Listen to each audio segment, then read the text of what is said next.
Marching with Aunt Susan, Susan B. Anthony and the Fight for Women's Suffrage by Claire Rudolph Murphy.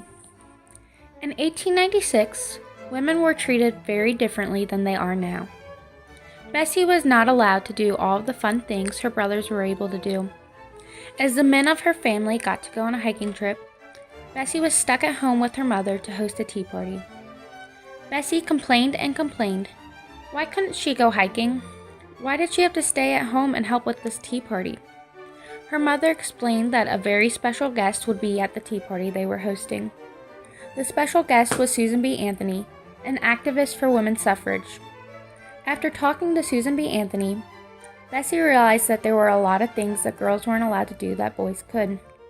Bessie starts to help Susan B. Anthony in order to gain some of the same rights men have. Bessie attended rallies in which Susan B. Anthony spoke at. She wrote letters, she made posters, she even protested for equal rights. Bessie and Susan B. Anthony knew that they could make a difference. The only problem was that in 1896, women weren't allowed to vote. It was up to men to vote for referendum number 6, which would give women that right. Will Bessie and Susan B. Anthony's efforts be successful? Will women finally have the right to vote? What do you think? Find out if you're correct by reading Marching with Aunt Susan, Susan B. Anthony and the Fight for Women's Suffrage by Claire Rudolph Murphy.